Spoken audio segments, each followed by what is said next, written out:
Apologize, but I just got out of a Talmud class. When Adrian advertised this the lecture, she said, would you like to teach in adult education? So I said, sure. I had plenty of time then. What she didn't say is that I'm doing chaplaincy. I'm retraining in chaplaincy, so that's what I do in my real life now. If I talk too fast, I'm still getting, I'm a baby boomer, I'm still getting used to Zoom. I now can take a Zoom lecture it's weird to be teaching it. I've done it once or twice. I'm still very much of a novice. But then, then she said, well, it was as a congregation in Maryland. So I said, fine. And I said, this is great because I'm from Maryland. But then she told me the congregation, Har Zion, I think you now have linked with another congregation. Correct me, I don't want to get the name wrong.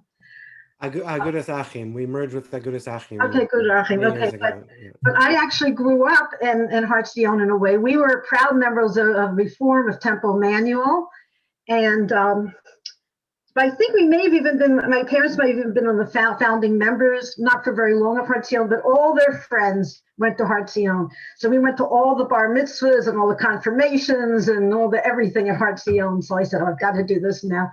I don't know if he's on it, but Rabbi the Rabbi, what? Rabbi Landman? Rabbi Landman, because Rabbi Landman, when I first came back from Israel and I was this young, observant, not knowing where in the world I fit into anything in the Washington area, he was a friend of a friend, and he and his late wife used to invite me for Shabbos. So I owe again another debt to Har Zion. I'm going, first of all, can I just meet everybody? And then what I'd like to do, I'm an adult educator, I'm a chaplain, so I want to talk. If we had all night, I would find out your whole Jewish journeys and, where you're at and what's bothering you. But at this point, I definitely want to make it interactive, and I want to learn from you as well as you can learn from me. So can you at least just mention your names? And I probably won't forget, but if you could just go around and mention your names, I'd appreciate it.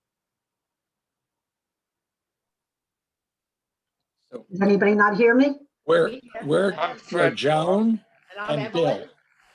Joan and Bill, okay. Evelyn and Fred. Susan and I just showed up. Hi. Susan and Stephen. Okay. And this is Lita. Bert will probably show up at some point. Okay. I'm Natalie Catcher. Okay. Carolyn. Okay. And a few people aren't showing their face, but you can introduce yourself if you want to, if you don't have to. Rebecca, over here. Okay, I don't see, but that's okay because I've got you on the top. Okay. Rebecca, I got Rebecca. Okay. Anyone else? Okay, see names, but you don't have to introduce yourself. Now, when I have a background at this point in counseling, so when I teach this particularly, it's like therapy, so be warned, or at least an abbreviated version. Jewish journeys. I mentioned that I'm from, a little bit about myself, personally, Jewish journey-wise. I mentioned I grew up in Temple Manual. When I was bat mitzvah, I decided that I thank God for being created a Reform Jew. I wanted to be a Reform rabbi before they were admitting women rabbis. Then at some point I was very involved in the Havarah movement in the Fabringa down in Washington. It was one of the first Havarot. I got very involved in the Havarah movement.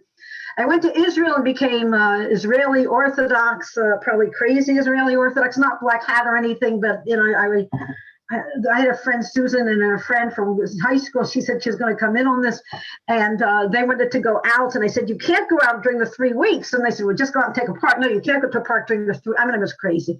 And then I studied at Jewish Theological Seminary. I got my degree in Talmud, and I was very involved in the seminary. I worked for the conservative movement. I worked at a couple conservative synagogues in the New York area. Somewhere along the line, I wound up in a modern Orthodox synagogue. That's also a long journey.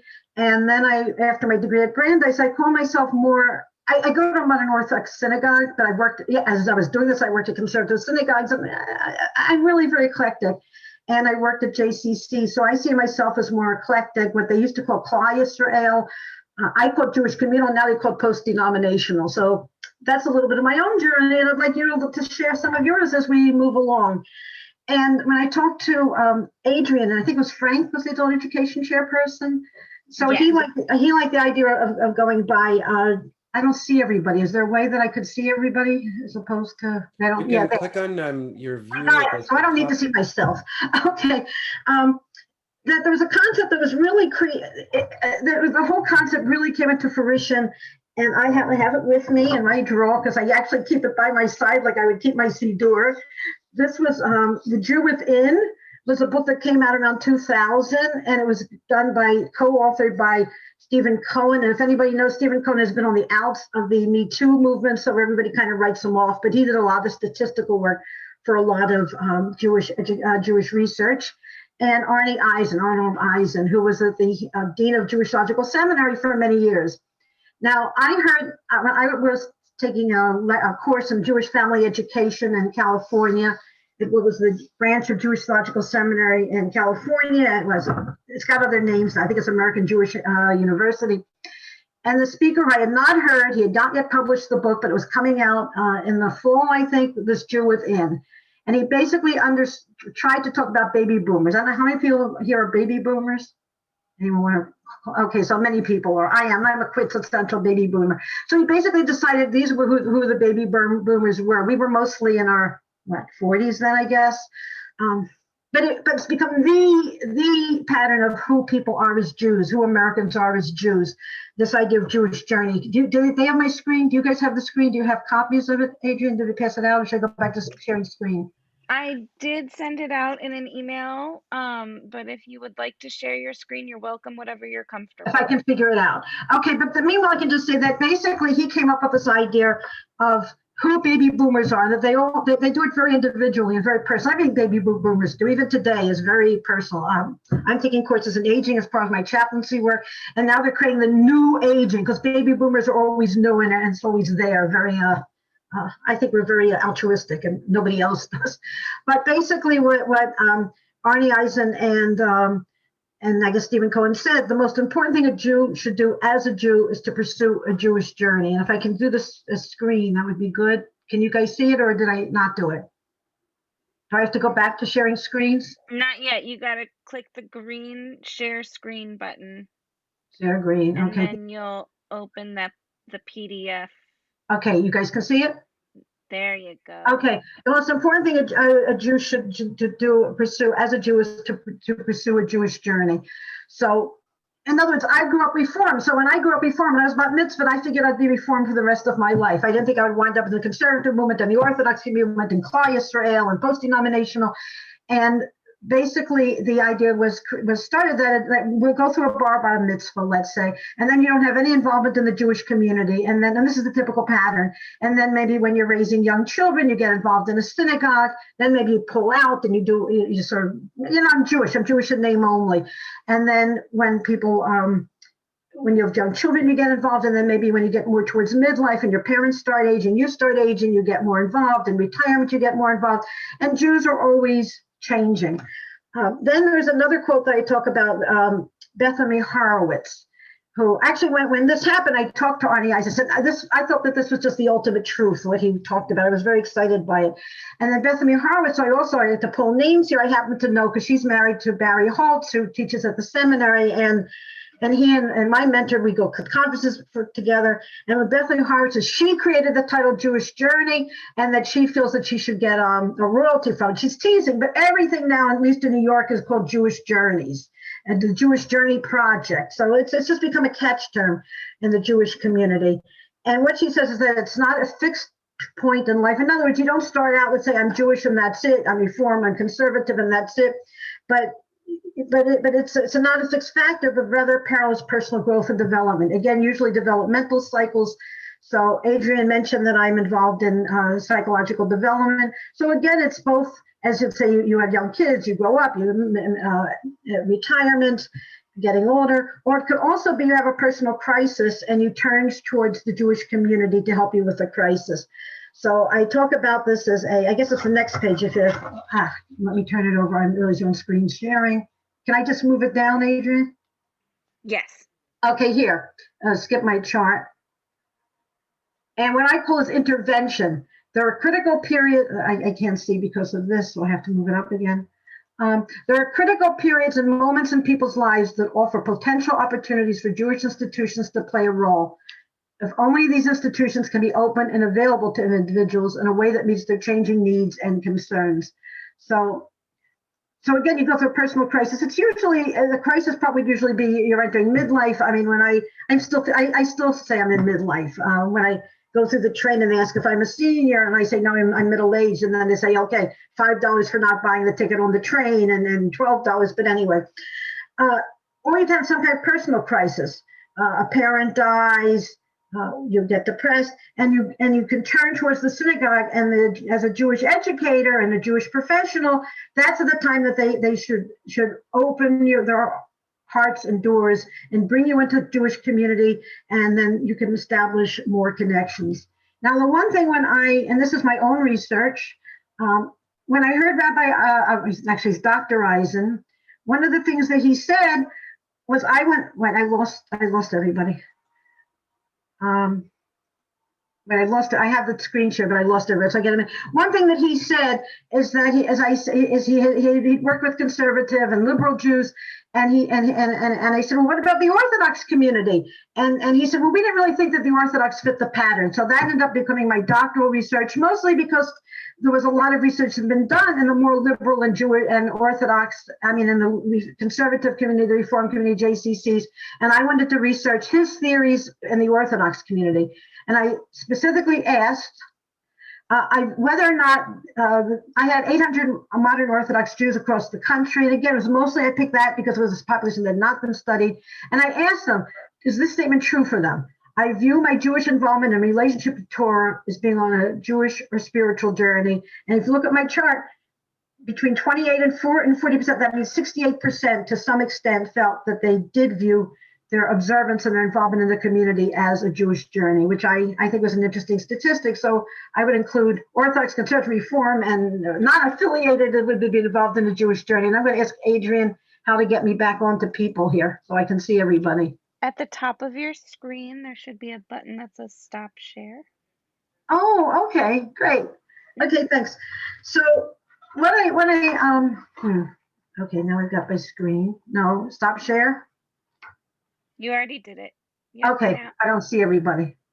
Oh, okay, now I do. Great. Okay, so if you have your own sources, and maybe I'll just read them. I'd really like to go around the room and read it, but maybe time doesn't permit.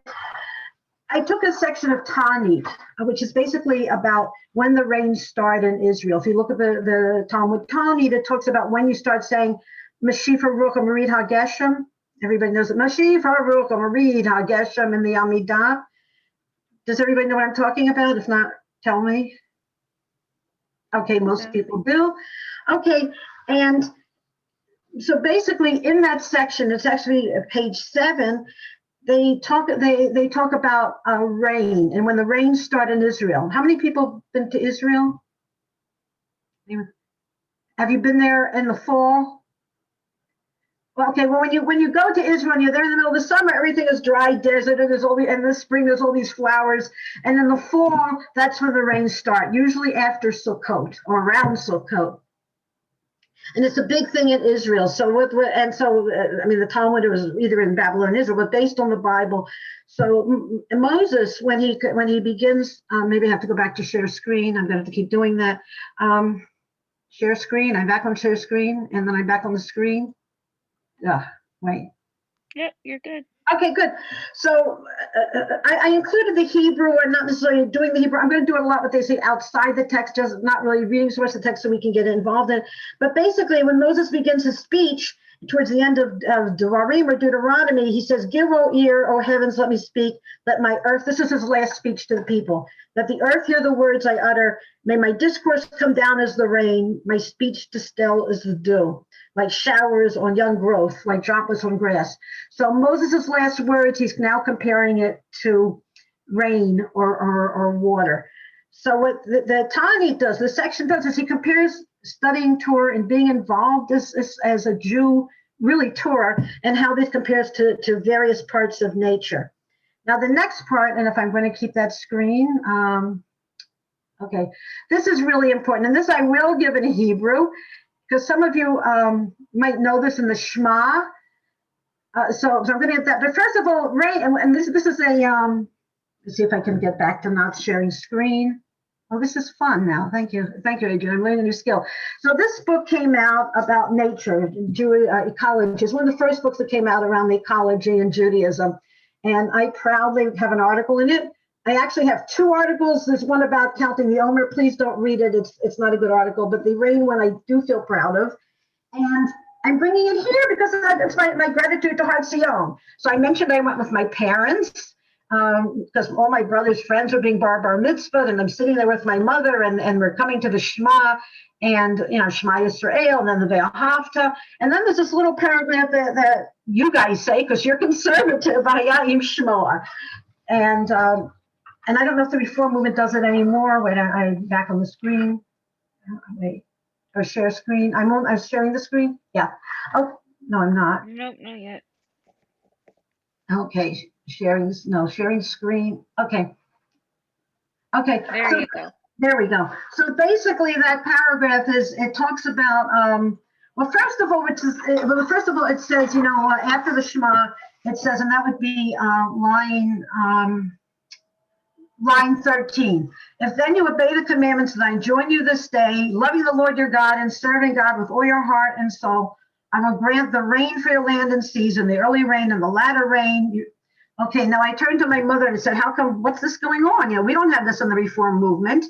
And she said, Ellen, we're Reform and we're intelligent and we don't believe in superstition. God doesn't, it's not a matter of superstition, it's a matter of science that God brings the rain.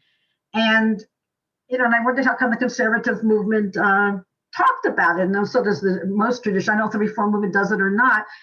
And, she told me it was science, and okay, I dismissed it. This paragraph that I'm giving in Deuteronomy 11, Devarim, has become maybe the most important paragraph in my entire life. It's something I've written.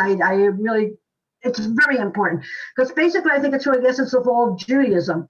For Moses says to the people, or God says to people, the land that you're about to enter in Eretz Yisrael is not like the land of Egypt. In Egypt, there was always rain. You had the Nile, but the people were literally enslaved to the Nile. And of course, the Jews had to be the ones who were enslaved to the Nile to bring create the pyramids or whatever they did. But the water was always there. In the land of Israel that you're about to go, you don't need to be enslaved. I'm getting goosebumps just reading it. God gives you the rain, but therefore God establishes a relationship with you. Because you have to be aware of God. You have to pray to God. And I myself have done a lot of work talking about how this is also taking care of the earth and the environment. And if that's so, then God will give you the rain. God will give you the good earth. And that's actually, I learned this whole thing. I went from sitting at Har Zion, and I actually mentioned it in my article. I said you can't see the book because I'm back into stop share. I mentioned this in my article. I don't credit Har Zion, I should have, but I do say at a conservative synagogue. So if you get the book, Har Zion is there, but not in there. Okay, so we're going to rain. So the next part is, and again, I would probably have you read, but I'd like to spend the time more in discussion, that basically at that we're now talking about God, about looking at rain. And so I'm going to try to share the screen again.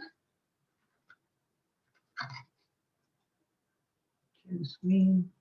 Okay. And again, I'm not going to read the whole thing, but now the rain becomes a metaphor. Rain and water become a metaphor for Torah and who we are as Jews. So look at the last paragraph. So basically, if you see it, it's underlined in here. Can you see it when I underline it here? So basically, I've already talked about this as a section where this begins in the first place for Moses' speech, his last speech.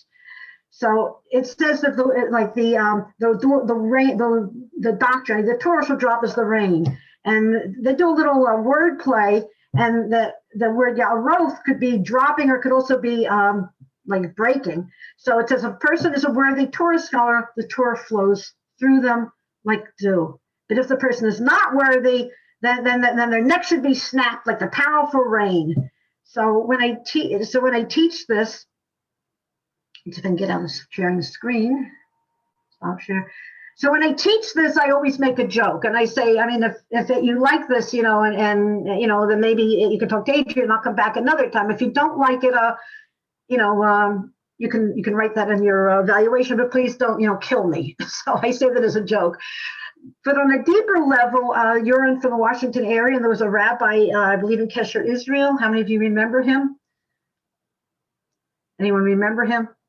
Barry Fandel. I think they took the title rabbi away from him, deservedly so, because he was very involved in liberal orthodoxy. He did a lot of conversions. He was very open to women's issue, quote unquote, and he ended up getting caught with putting a camera in the mikveh and pictures taking.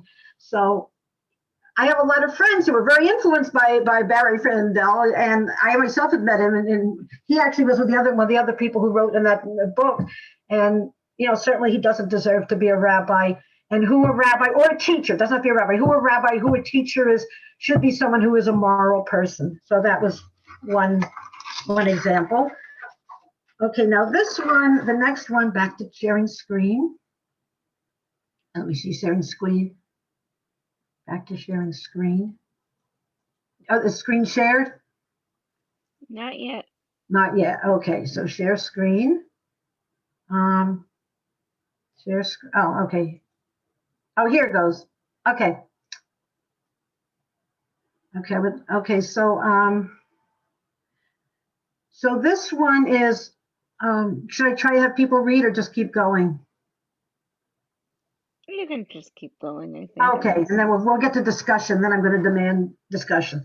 Okay, so this is actually for those of you who are environmentalists. I saw my friend Susan there, and I know she's in it. Susan Grotsky, if I can call her out, is environmentalist. I'm an environmentalist, and this is from the Torah and Deuteronomy.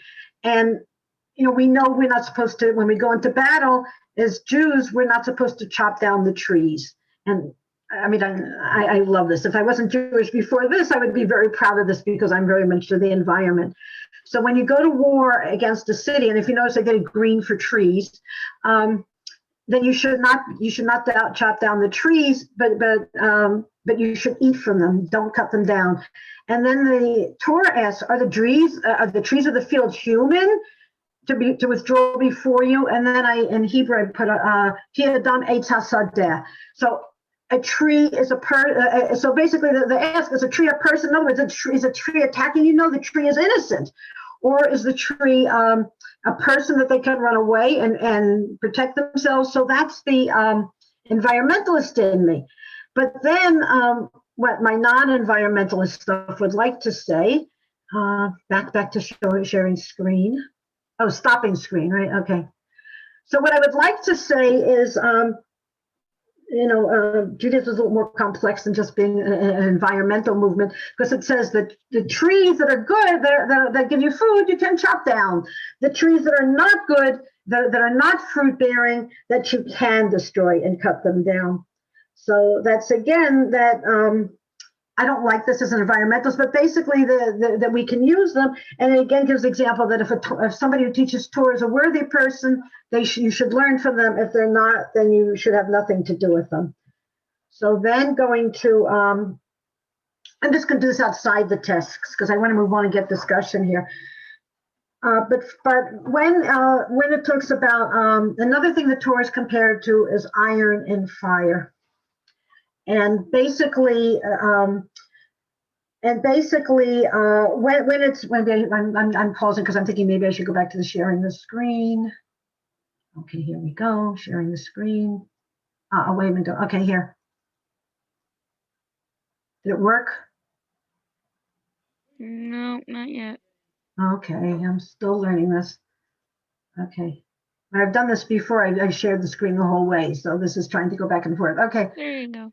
So first of all, I have orange trees because they're the fruit trees. But here it's the same thing about another aspect of Torah is when Torah scholars study together, they sharpen one another in studying Jewish law. So why is Torah compared to iron and fire? Because when scholars study, they sharpen one another in studying law. So basically, like when I was in Maharata a half hour ago, I had what they call Havruta, a partner, and we studied together.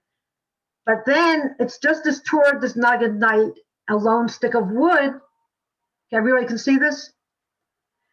yellow. So I had gray for iron, and I'm trying to get the thing. So just, everybody can see it? Yep.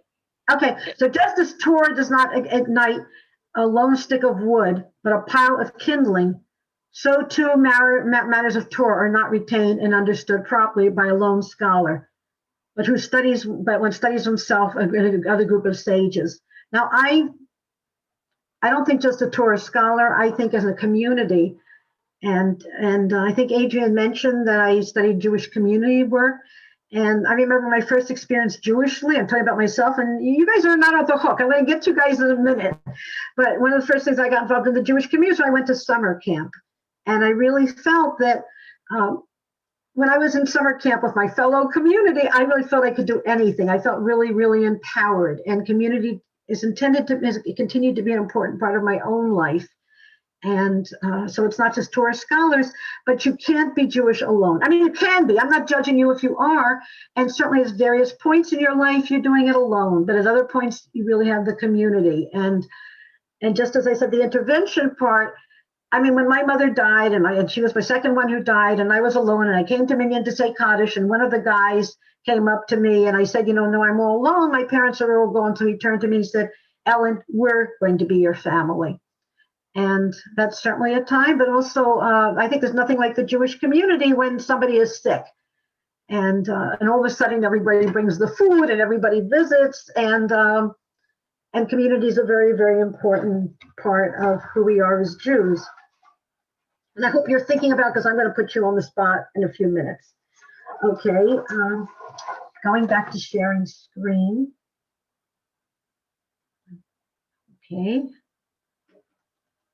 Okay, so now, again, we're going back to comparing water. And I think the picture is important. I spent time looking for this picture, because if you see, anybody seeing waterfalls, it starts from the top and then it goes down. So Rabbi Hanina Bar Adi said, why are matters of Torah likened to water, as it is written, everyone who thirsts come for water? This verse comes to tell you, just as water leaves a high place and flows to a lower place, so too Torah matters are retained by one whose spirit is lowly, i.e. a humble person.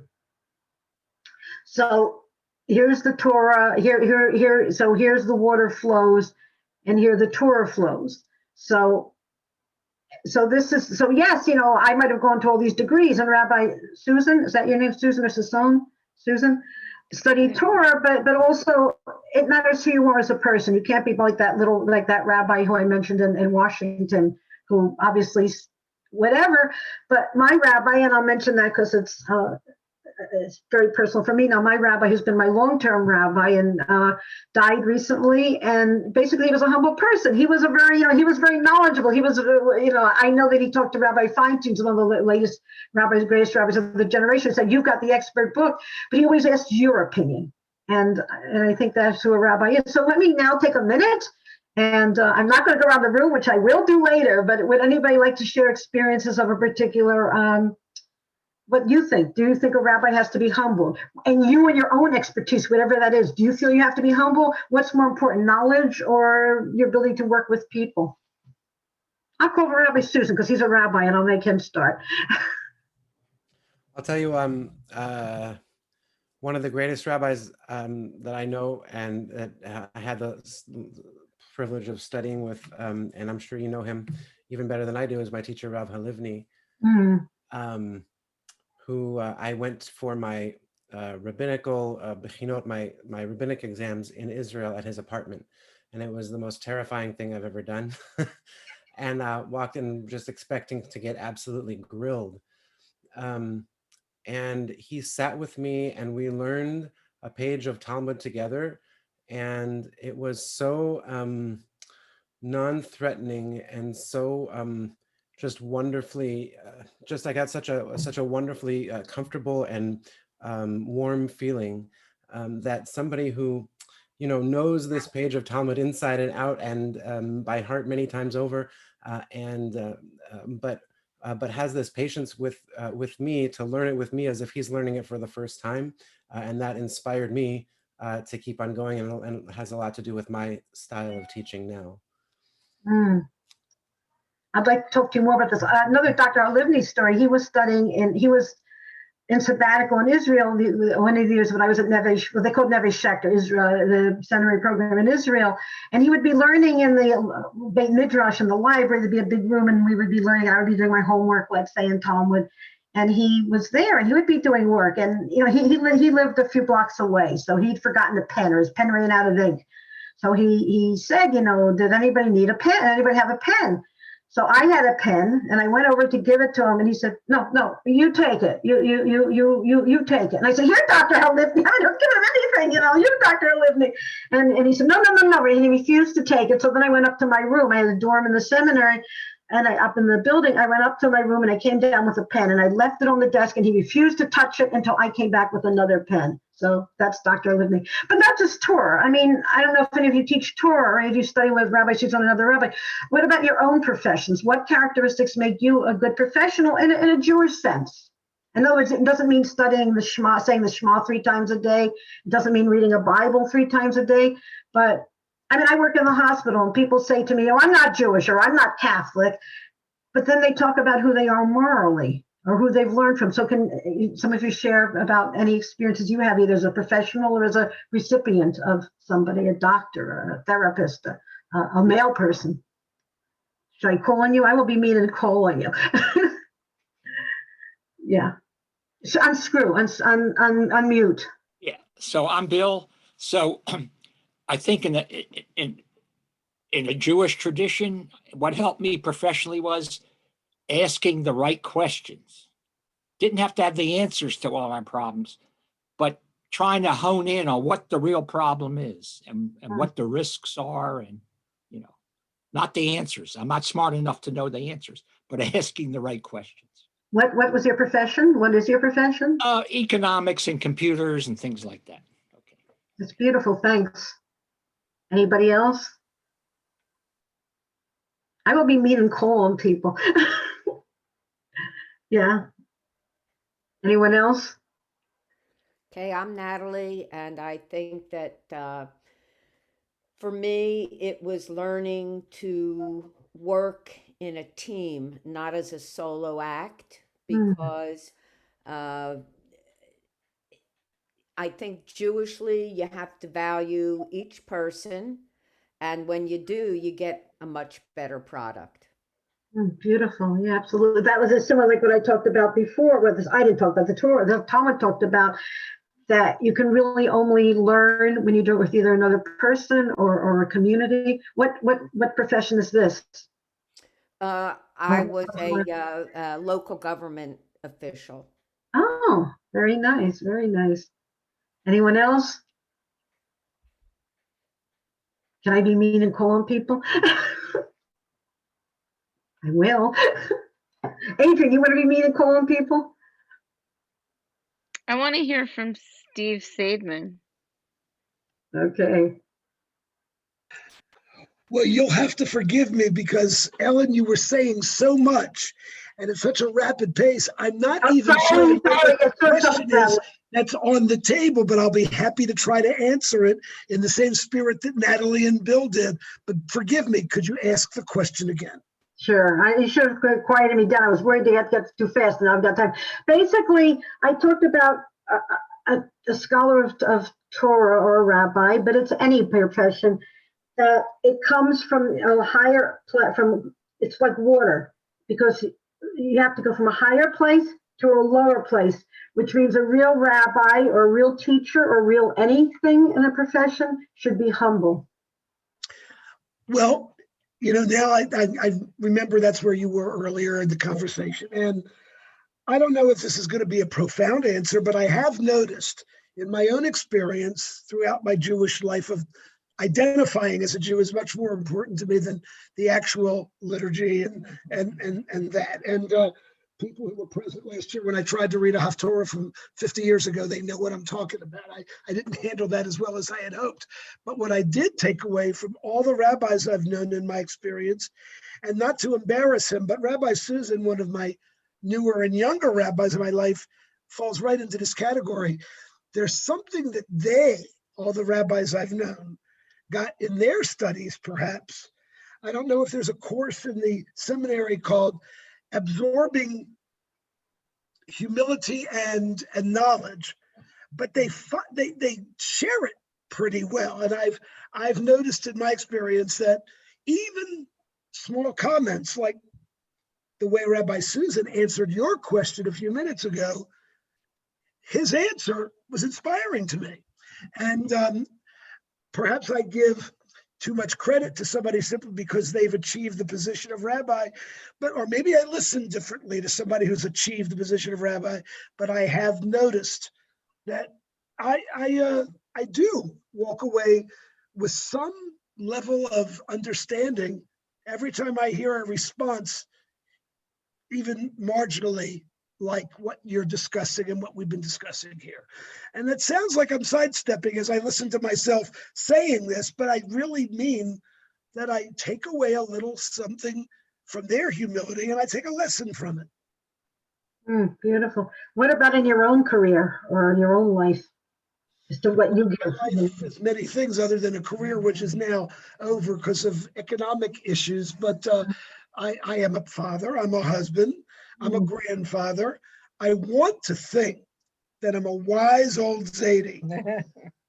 I don't know if I am or I am not. I'm pretty sure that some of the people that are my offspring and their offspring aren't so sure. There's a lot of wisdom there. But sometimes I find myself hearing little comments like when my older grandson is now approaching age 18, when he was 4 or 5, maybe 6, one day he asked his mother a question in the car. His mother is my daughter, and she tried her best to give answers, and it wasn't working for him in that conversation that day in that car ride. He just said, "Call Zadie, he knows everything." And I've been riding on that proud bus for a lot of years, longer than I deserve to be riding on that bus.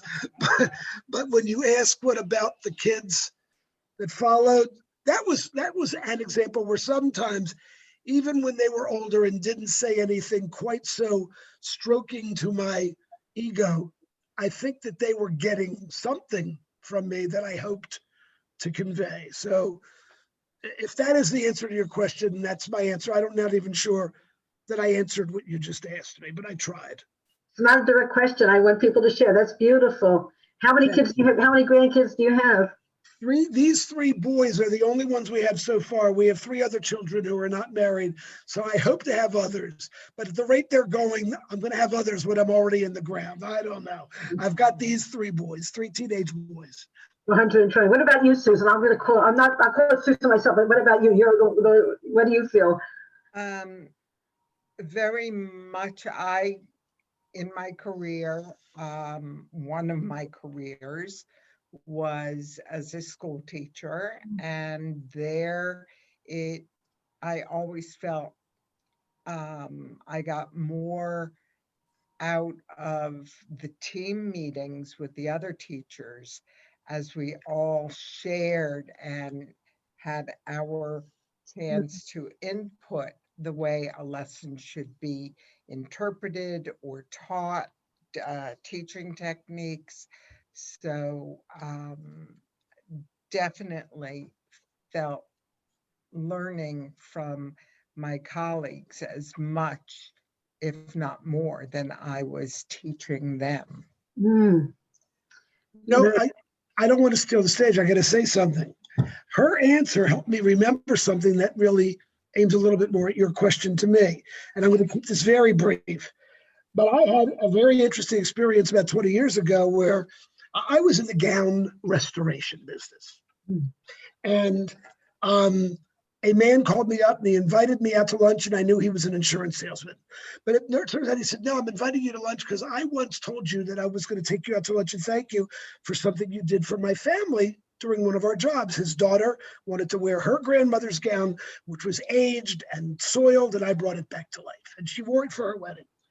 And he wanted to thank me, and I still didn't believe him until he took out this album as we were sitting and having lunch and showed me pictures of me and my seamstress and his daughter and his wife, and then I remembered who he was. And he said, "I want to tell you something. you made a difference in my family's life. You gave us something that nobody else without your skill could have given us. And I said, I'm curious, what do you do for a living? And he was a Presbyterian minister. So it sort of goes back to the earlier part of my question.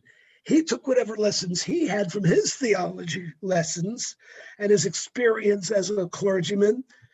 And he said to me, so you didn't discover a cure for cancer, but you made a difference in at least this family's life and maybe other families too. And that made me feel really good. So I think that might touch upon what you were asking. And if it didn't, I wasn't trying to brag. I was trying to answer your question. No, that's wonderful, really. We're going to do something else. I'm going to move on, which actually from what Susan said, I want to move on, and then we're going to open up discussion again if I can figure out the share screen. Okay.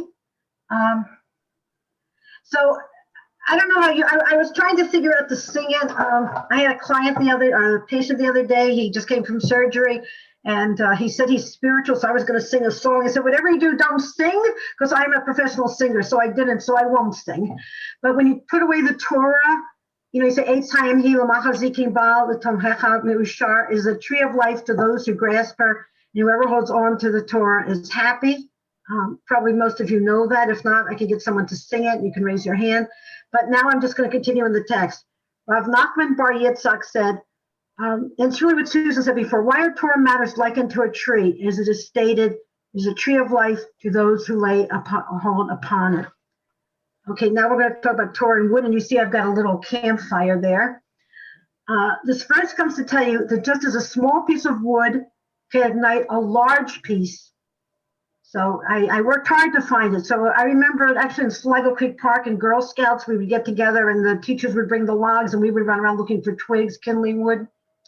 So this verse comes to tell you that just as a small piece of wood can ignite a large piece, so too minor Torah scholars can sharpen greater Torah scholars and enable them to advance in their studies.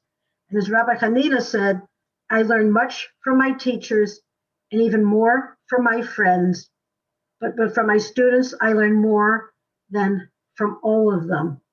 And now, now if I can undo it, I'm going to bring it back to all of you.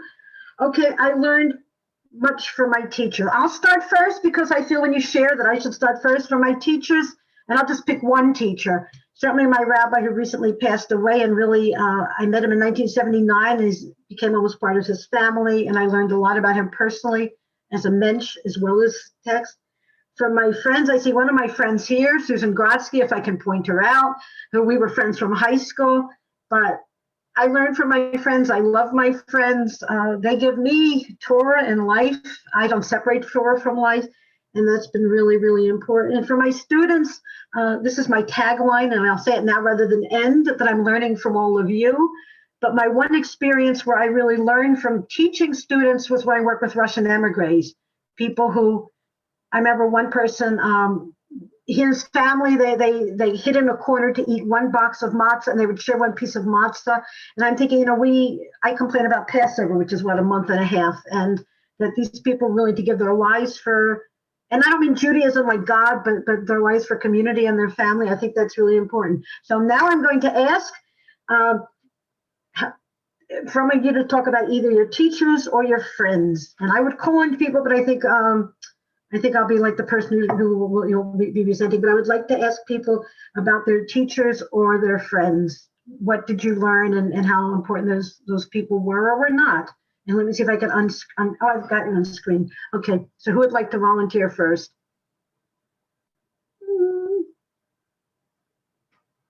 Help me hear somebody. Susan, can I call on you? Susan Grotsky, I'll point you out. Can I call on you or are you going to kill me? You have to share screen. Unmute. Okay, no, you're not. Okay, there. Okay, who can I call on? Someone that you learned, one of your teachers. Rabbi Susan talked about teachers. So anybody else can talk about a teacher or it could be a parent that they would like to share? I would. Okay, great, thanks. I'm Joan Eisenberg. it's not a teacher per se that was in a classroom, but I got my spirituality from my grandmother, who, when she lit the candles, would directly talk to God and ask God to be good to her family, to heal people that were sick.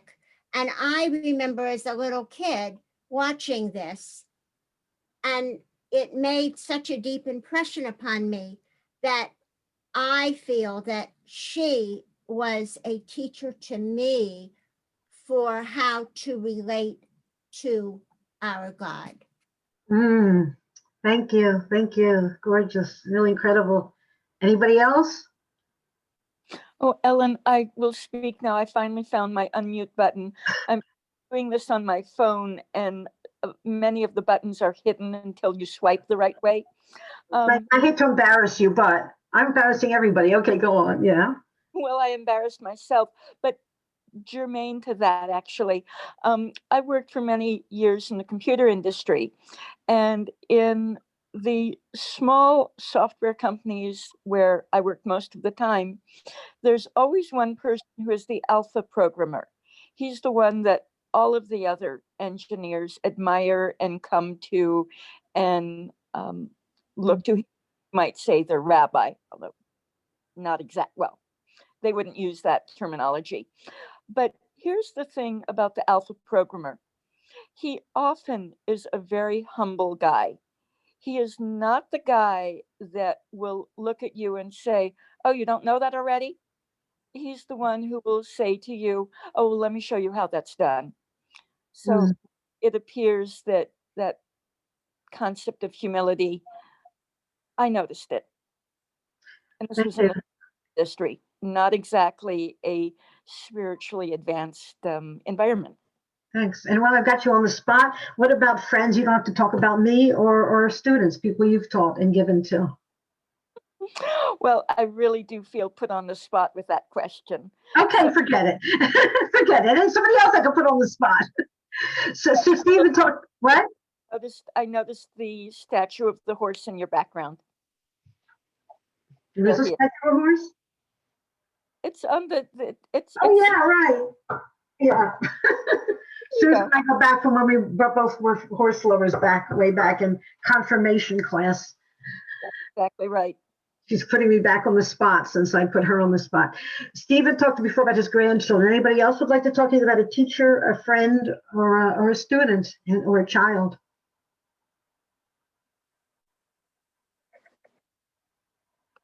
You have to unmute anyone who wants to talk.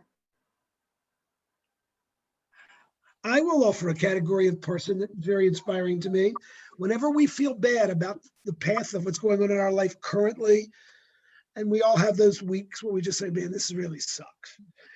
And then I sit down and I speak for more than 3 or 4 minutes, sometimes several hours, to one of several people in our congregation and other places in my life that I've met survivors. And they speak about their experience, and what they got through was so much worse than anything I've ever faced. And it's not only hearing the stories and making those comparisons of what they did or didn't have in those miserable years, but the way they said they survived it, the spirituality of what they brought to the circumstances they were in at the time. And you can take lessons for your own life without having to have lived in the Holocaust to understand that if these guys could make it through that, how bad can things be for me? And that has helped me a lot. Yeah, thanks for pointing that out. Anybody else? Well, I'll talk about my father. He was my teacher and my friend and all of that good stuff. One thing that he did for me is whenever I would come in the house as a child complaining about what other people did to me, kids on the street or teacher, he would always say, well, we'll get to that person later. First, tell me what you did. And forcing me to do that, I think, was kind of a big lesson in learning personal accountability and responsibility. Mm, So, It's nice, good. very nice. Anybody else? I'll go again. Thank you. Uh, My parents were both orphans, Mm, and when I was growing up, our home was always open to friends, to my friends, to their friends, to their friends' children, Strangers. strangers. Truly, the Passover story, let he who is hungry come and eat. mm, Our home was always had friends and family, and I learned that lesson from them, and I've conducted my life and my home that way. mm, And I hope I have passed that on to my children. mm. Thank you, thank you. And you also included the children here too, students and things. Thank you very much. Anyone else? Today is Susan's wedding anniversary. We were married 41 years ago today. Just thought I'd share that. Oh, thank you. Mazel tov. Yeah, Natalie, who said it? Somebody, but you muted no, yourself. Mazel tov. Mazel tov. Mazel tov. Anyone else want to add Thank you. anything? Anyone else? In that case, it's almost 6:30. So I want to thank all of you. And this is something that I've studied a lot and taught a lot, and you've added to my own sense of Torah. And I want to really thank you. And Adrian has my email and stuff. If you want to, pursue it further, I'm willing to have you contact me. So is there anyone else that would like to say anything before I stop? Okay, thank you very much. Thank you so much.